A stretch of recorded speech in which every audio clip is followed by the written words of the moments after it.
Every human that has ever entered into this world has done so in a wave of complete chance. The hand we are dealt is determined out with our control, and our family, gender, nationality, and social status will all dictate the course our life will take, yet we have no control over any of it. As a baby in the womb, even the point in history that you will live out your life is a complete lottery.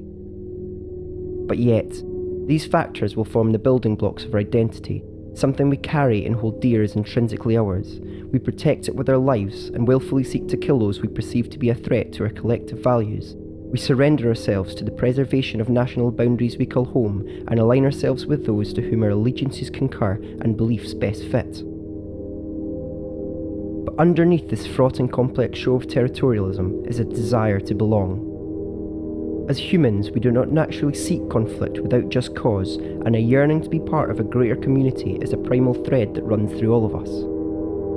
This documentary will explore the importance of community in a modern world that is becoming increasingly urbanised, and as more of us choose to live within a concrete city environment, new technologies are revolutionising the way we communicate, socialise, and even find love.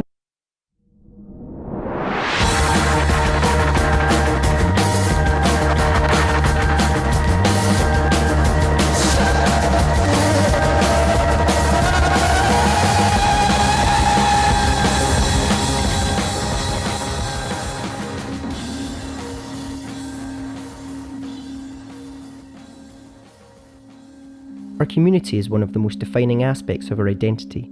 Whether a territorial affinity to the towns and countries we are born, or a relational attachment to a group such as a political party, sports team or subculture, the networks we connect ourselves to is one of the fundamental bases of our self-definition. But what is community, and why is it so important to us as humans on this planet?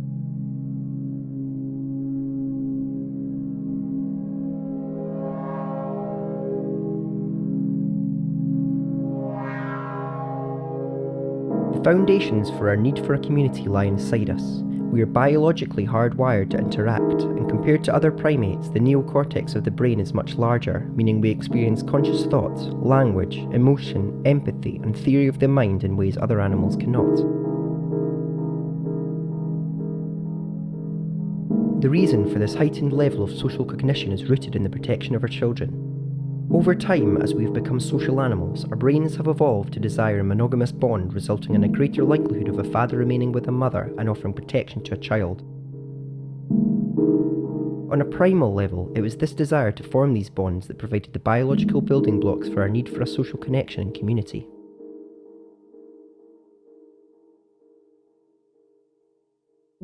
Between the 15th and 18th century, Britain existed within a feudalist society. Within this system, poor farmers worked the land owned by the rich aristocracy whom they paid rent to in the form of produce. By the end of the 17th century, however, the power of the aristocracy was under threat as the merchants who traditionally provided the link between producer and consumer introduced the wage system, giving workers the raw materials and paying them for their work done. This would be the start of the journey towards the capitalist society we know today. Towards the end of the 19th century, the industrial and agrarian revolutions were changing the economic, political and social landscapes of the UK. Improvements in farming technology saw agricultural production levels increase drastically, whilst industrialisation, in particular cotton, saw much of the rural population migrate to the cities in search of work. Some, though, saw these new technologies as a threat to their livelihoods. The Luddite movement opposed this move to modernity, burning down mills and destroying machinery. After a 4-year campaign, the movement was ended by military intervention.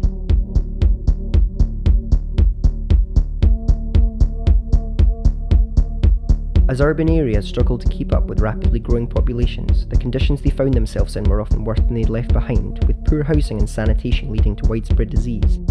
This was the picture of the UK during the Industrial Revolution.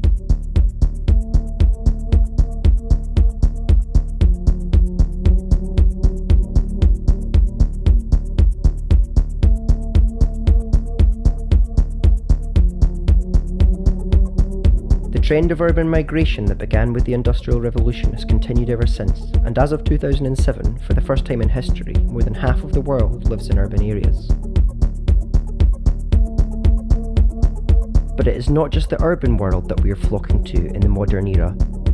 The internet has offered us a platform to create communities with strangers anywhere in the world, and with a quarter of the population now on Facebook, it has become part of the fabric of our lives.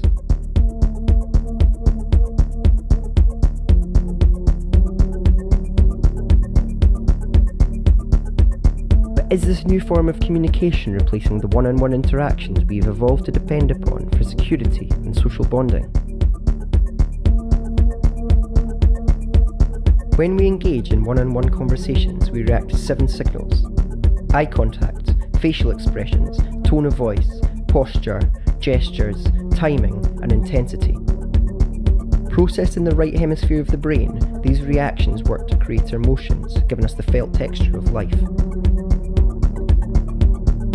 When we talk online, however, the on-screen messages are processed in the left hemisphere of the brain, responsible for logistics. The result of this is that we become more concerned with what others will think about us and how our interactions will be perceived. But these are not the only negative effects that social media is having on us. In a study assessing the detrimental effects of Facebook on our mental welfare, it was discovered that looking at photos of others online causes feelings of jealousy, depression, weight dissatisfaction, and self-objectification, exactly the same problems that are caused by beauty magazines. Instagram too has been found to cause stress, social overload, loneliness, and low self-esteem. As we scroll through photos of others, we buy into the image that they are trying to project. Rationally, we know that in all likelihood it is an embellished version of reality, but subconsciously we swallow it, compare, and re-evaluate our own lives as a result. For most of us on Earth, capitalism has taken a firm grip on our everyday lives. Within this system, we are expected to sacrifice our own welfare for the good of our employers, and statistics show that we seem willing to comply. Consistently, we accept promotions, aware of the detrimental effects it will have on ourselves and on our family. In a report on the users of Bright Horizons, a daycare centre providing for some of the world's largest corporations, it was discovered that only 11% of those that used the service were happy with the time that they had to spend with their children.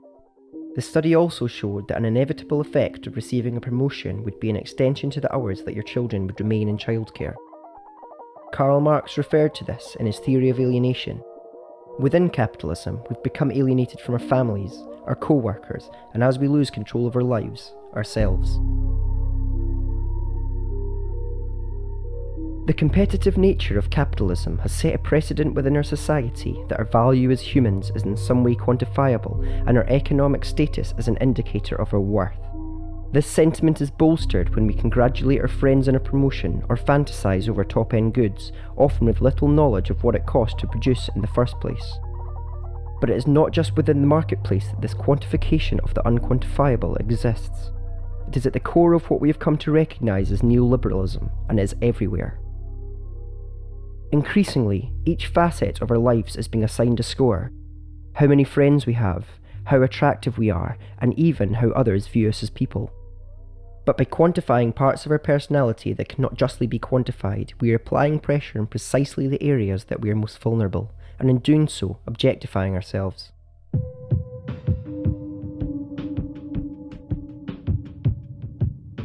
Like the Luddites in the 19th century, there have been those for whom the rejection of modernity has gone beyond a romantic vision of another world.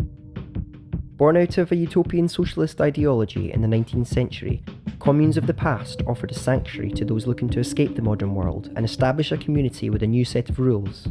They were, however, set to fail. In the 1960s, a commune known as the family was formed upon egalitarian principles, meaning there would be no hierarchy and all decisions would be taken collectively. Within months, however, the commune became dominated by authority figures, misogyny, and a thirst for power. Similarly, in the shared commune of Mahana, vacant property would lead to disputes over who had rightful access, and the old spectre of land ownership crept back in. For others, the decision to reject modernity would have far more lethal consequences. In 1975, the Khmer Rouge communists seized power in Cambodia. Led by their vicious leader Pol Pot, the Khmer Rouge enforced their xenophobic beliefs on the country's residents through torture and mass executions. By the time the genocide came to an end in 1979, these tactics would have been responsible for the death of up to 3 million people. At the heart of the Khmer Rouge ideology was a desire to return to an agrarian society. They evacuated cities under the pretense of imminent attack and forced citizens into agricultural labour. Foreigners, religious minorities, and the educated were executed. Even the wearing of glasses was deemed a sign of intellect, worthy of instant death.